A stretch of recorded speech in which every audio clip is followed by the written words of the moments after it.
السلام علیکم ورحمۃ اللہ وبرکاتہ۔ قرآن کریم کو مکمل پڑھنے کے سفر میں آپ کا خیر مقدم کرتا ہوں۔ ہم نے پہلے پارے میں سورہ بقرہ کو شروع کیا ہے، جس میں اب تک ہم نے 18 آیتیں تلاوت کر لی ہیں۔ جو آخری آیت تھی ہماری وہ تھی صم بکم عمی فہم لا یرجعون۔ آیت نمبر 19 سے ہم آج کا سبق شروع کرتے ہیں۔ اعوذ باللہ من الشیطان الرجیم، بسم اللہ الرحمن الرحیم۔ أو كصيب من السماء فيه ظلمات ورعد وبرق أو كصيب، صاد کا مخرج زبان کی نوک دونوں دانتوں کے درمیان لگا کر لفظ صاد سین اور زیادہ ہوتے ہیں، لیکن سین اور زا باریک ہوتے ہیں۔ لفظ صاد کو موٹا کیا جاتا ہے، اس میں ایک سیٹی کی آواز آتی ہے۔ كصيب، ہم غنہ کریں گے، کیوں کریں گے یہ آپ کو بتانا ہے۔ من السماء، یہاں ہم آواز کو 3 الف کے برابر کھینچ رہے ہیں۔ کیوں کھینچ رہے ہیں، یہاں کون سا مد ہے، یہ آپ کو بتانا ہے۔ نیچے کمنٹ میں بتائیں۔ اگر آپ کو نہیں سمجھ میں آتا ہے تو کمنٹ میں سوال کریں، انشاءاللہ آپ کو وہاں وضاحت دے دی جائے گی۔ فیہ ظلمات ورعد وبرق، و اور قاف ان دونوں کو موٹا کیا جاتا ہے۔ خصا ضغط قض، یہ حروف ہمیشہ موٹے ہوتے ہیں، تو اسی وجہ سے وا اور قاف بھی موٹا ہوگا۔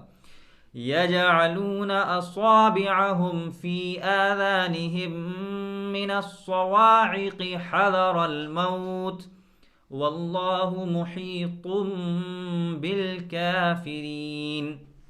قاعدے ہم بار بار ریپیٹ کرتے رہتے ہیں، بتاتے رہتے ہیں، اور آپ کو بھی اکثر قاعدے اب تک یاد ہو چکے ہوں گے۔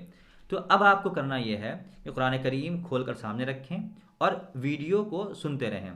انگلی قرآن کریم پر رکھیں، نظر اپنی الفاظ پر رکھیں کہ ہم کون سا لفظ پڑھ رہے ہیں، یہاں کون سا قاعدہ جاری ہو رہا ہے، میں کیسے پڑھ رہا ہوں، جس طریقے سے میں پڑھتا ہوں اس طریقے سے پڑھنے کی کوشش کریں۔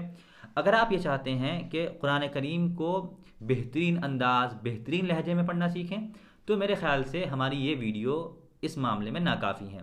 یہاں ہم صرف آپ کو یہ سکھاتے ہیں کہ آپ کو لفظ ادا کیسے کرنا ہے، قاعدہ کون سا جاری کرنا ہے۔ اگر آپ چاہتے ہیں کہ قرآن کریم کو ترنم کے ساتھ پڑھنا سیکھیں تو اس کے 2 طریقے ہیں۔ یا تو آپ میرا سنیں اور میری طرح پڑھنے کی کوشش کریں۔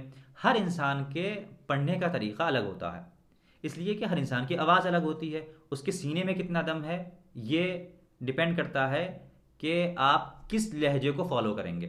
جس لہجے میں پڑھ رہا ہوں ضروری نہیں ہے کہ آپ بھی اسی لہجے میں پڑھ پائیں، لیکن آپ کس لہجے میں، کس ترنم میں پڑھ پائیں گے یہ میں آپ کو تب بتا سکتا ہوں جب آپ مجھے کال کریں، پرسنلی مجھے کال کریں۔ میرا واٹس ایپ نمبر نیچے دیا ہوا ہے، پرسنلی کال کریں، میں انشاءاللہ آپ کا سنوں گا اور آپ کو بتاؤں گا کہ آپ کو ایک لہجہ پکڑنا ہے، کون سا پکڑنا ہے، اور اس میں کیا چیزیں فالو کرنی ہے جس سے آپ قرآن کریم کو ترنم میں پڑھ سکیں۔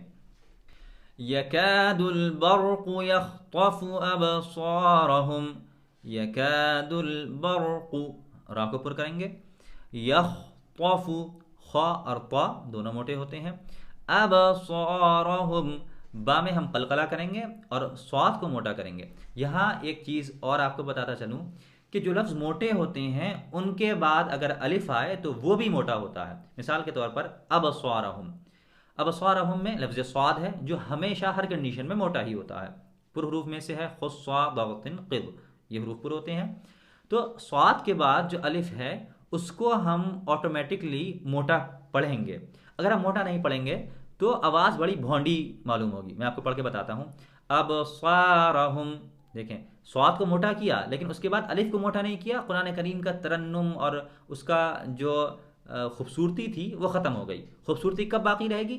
جب آپ اس رول کو فالو کریں گے، جس لفظ کو موٹا پڑھیں اس کے بعد آنے والے الف کو بھی موٹا پڑھیں۔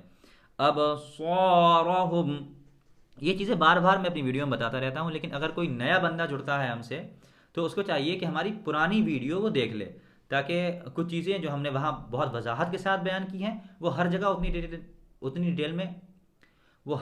اتنی ڈیٹیل میں نہیں جایا جا سکتا، کیونکہ ویڈیو لمبی ہو جائے گی، اور جن کو قرآن کریم مکمل پڑھنا ہے ان کے لیے یہ تھوڑا مشکل کا باعث ہوگا۔ کلما اضاء لهم مشوا فیہ، کلما اضاء، ان دونوں کے بیچ میں ایک مد ہے، کلما اور اضاء، دیکھیں ایک مد لگا ہوا ہے، اس مد کو ہم مد منفصل کہتے ہیں۔ تو یہاں آپ سے سوال یہ ہے کہ مد منفصل کب ہوتا ہے، یہاں مد منفصل کیوں ہو رہا ہے، اور مد منفصل ہم کریں یا نہ کریں، یا کرنا یا نہ کرنا برابر ہے، اس کا جواب آپ کو دینا ہے، نیچے کمنٹ میں دیں۔ اس کے بعد آتا ہے اضاء، یہاں مد متصل ہے، کیوں ہے، اس کو کتنا کھینچا جاتا ہے، کیا اس کو کھینچنا ضروری ہوتا ہے، یہ آپ نیچے کمنٹ میں بتائیں، یا اپنے ذہن میں سوچیں آپ کو یہ چیز یاد ہے یا نہیں ہے، اگر نہ یاد ہو تو آپ نیچے کمنٹ میں پوچھ سکتے ہیں، یا پرسنلی واٹس ایپ پر رابطہ کر سکتے ہیں۔ وَإِذَا أَظْلَمَ عَلَيْهِمْ قَامُوا وَلَوْ شَاءَ اللَّهُ لَذَهَبَ بِسَمْعِهِمْ وَأَبْصَارِهِمْ وَلَوْ شَاءَ، یہاں مد متصل ہے، وہی آپ سے پرانا سوال کہ مد متصل کیوں ہے اور اسے کتنا کھینچا جاتا ہے۔ لَذَهَبَ بِسَمْعِهِمْ، لَذَهَبَ، ذال اور ثا میں ہمیشہ دھیان رکھیں کہ یہاں جھجھراہٹ بالکل نہ ہو، بالکل ہلکے ملائم طریقے سے آپ اس کو ادا کریں۔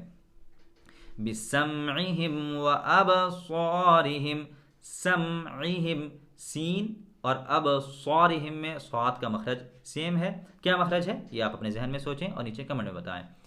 ان اللہ علی کل شیء قدیر، شیء یہاں ہم اخفا کر رہے ہیں، کیوں کر رہے ہیں چلیں اس بار بتا دیتا ہوں۔ شیء، حمزے کے نیچے دو زیر ہیں جسے ہم تنوین کہتے ہیں، تنوین کے بعد اگر حروف حلقی کے علاوہ کوئی لفظ ہو تو وہاں ہم اخفا کرتے ہیں، جیسے ہم یہاں کر رہے ہیں شیء، لیکن اس اخفے کو ہم موٹا کیوں کر رہے ہیں، سوال یہ ہے کہ ہم موٹا کیوں کر رہے ہیں، بہت بار بتایا جا چکا ہے، اس کو بھی آپ نیچے کمنٹ میں بتائیں کہ ہم اس اخفے کو موٹا کیوں کر رہے ہیں۔ آج کا سبق یہیں ختم ہوتا ہے۔ السلام علیکم ورحمۃ اللہ وبرکاتہ۔